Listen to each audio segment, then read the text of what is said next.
누가복음 20장 19절에서 40절 말씀. 서기관들과 대제사장들이 예수의 이 비유는 자기들을 가리켜 말씀하심인 줄 알고 즉시 잡고자 하되 백성을 두려워하더라. 이에 그들이 엿보다가 예수를 총독의 다스림과 권세 아래에 넘기려 하여 정탐들을 보내어 그들로 스스로 의인인 채 하며 예수의 말을 책잡게 하니, 그들이 물어 이르되 선생님이여, 우리가 아노니 당신은 바로 말씀하시고 가르치시며 사람을 외모로 취하지 아니하시고 오직 진리로서 하나님의 도를 가르치시나이다. 우리가 가이사에게 세를 바치는 것이 옳으니까 옳지 않으니까 하니, 예수께서 그 관계를 아시고 이르시되 데나리온 하나를 내게 보이라. 누구의 형상과 글이 여기에 있느냐? 대답하되 가이사의 것이니이다. 이르시되 그런즉 가이사의 것은 가이사에게, 하나님의 것은 하나님께 바치라 하시니, 그들이 백성 앞에서 그의 말을 능히 책잡지 못하고 그의 대답을 놀랍게 여겨 침묵하니라. 부활이 없다고 주장하는 사두개인 중 어떤 이들이 와서 물어 이르되 선생님이여, 모세가 우리에게 써주기를 만일 어떤 사람의 형이 아내를 두고 자식이 없이 죽으면 그 동생이 그 아내를 취하여 형을 위하여 상속자를 세울지니라 하였나이다. 그런데 7형제가 있었는데 마지가 아내를 취하였다가 자식이 없이 죽고 그 둘째와 셋째가 그를 취하고 7이 다 그와 같이 자식이 없이 죽고 그 후에 여자도 죽었나이다. 7이 다 그를 아내로 취하였으니 부활 때에 그 중에 누구의 아내가 되리까?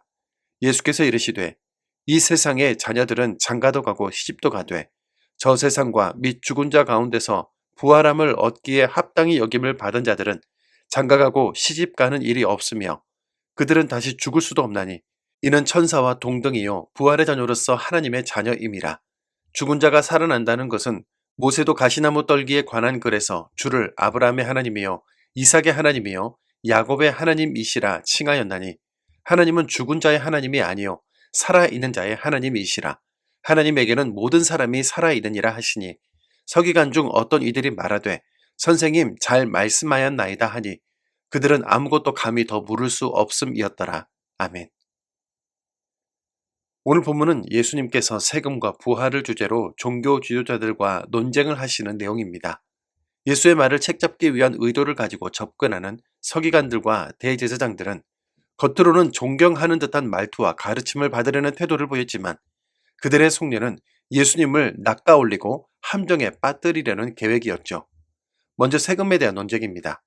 로마가 걷어들이는 세금에 대해 예수님의 입장을 드러내게 하므로 어떤 말이든 예수가 백성을 선동하고 반란을 꾀한다며 로마 총독에게 넘길 계획입니다. 예수님을 따르는 백성들의 눈이 있어서 직접 자신들이 예수님을 잡을 수 없으니 자신들의 손을 거치지 않고 로마의 손을 빌어 처단할 계획인 거죠. 사람에게 있어 돈의 문제는 얼마나 중요한 주제입니까? 돈에 힘이 있고 돈이 권력인 세상에서 돈은 하나님을 대신할 수 있을 만한 큰 우상이기도 하지 않습니까?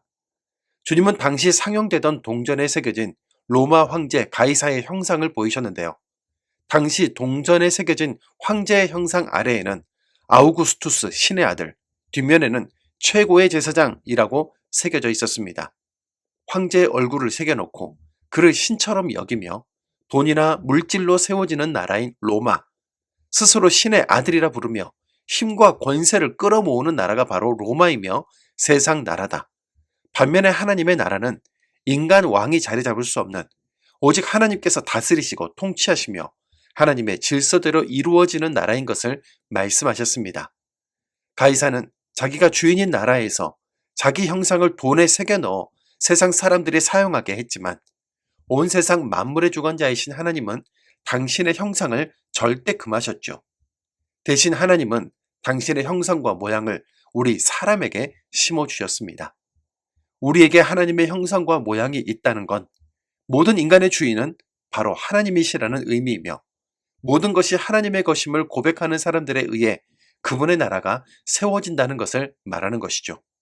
부패하고 타락한 세상 나라는 힘과 권력, 물질을 쫓아가지만, 하나님의 나라는 사람을 귀히 여기고 사랑하며 그 사람 안에 있는 하나님 형상과 모양을 회복하는 나라입니다. 다음은 사두개인들과 부활을 주제로 논쟁하시는데요. 당시 사두개인들은 기득권 세력과 깊이 연결되어 있었기에 사회를 개혁하려는 세력들이 부활을 믿으며 목숨을 걸고 로마와 기득권에 저항하는 것에 대해 반감을 가지고 있었습니다.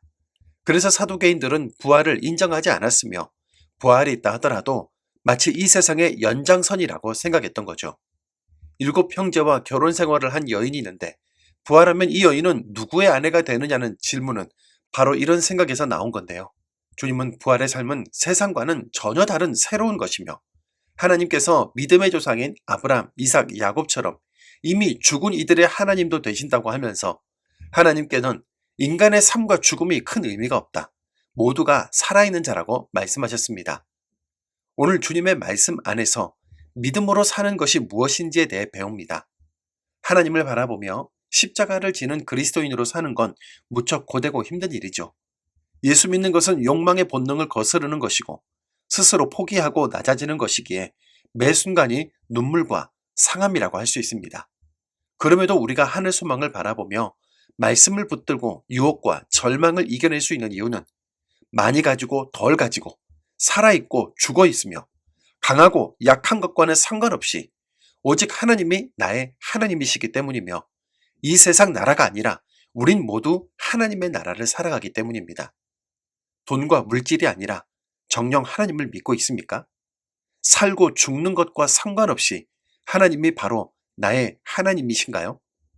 하나님 나라는 먹고 마시는 것이 아니라 성령 안에 있는 의와 평강과 희락이라고 하는데 나에게 그런 은혜와 기쁨의 요소들이 있는지 살펴보기 원합니다.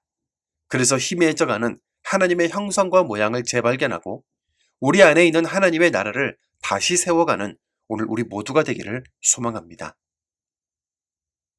사랑의 주님, 세상 나라를 부러워하며 물질과 권력을 따르던 우리, 세상적 기준으로 잘되고 못되고를 판단했던 우리입니다. 먹고 사는 것이 바쁘다고 하여 내 신분과 소속을 잊고 산 건 아닌지도 돌아보겠습니다. 이 세상 나라를 살아가는 사람이 아니라 하나님의 나라를 살게 하여 주옵소서.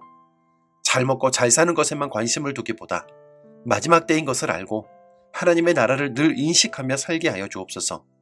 그래서 하나님의 형상과 모양을 회복하게 해주시고 의와 평강과 희락이 우리 안에 차고 넘치는 복된 하루를 살게 하여 주옵소서. 예수님의 이름으로 기도드립니다. 아멘.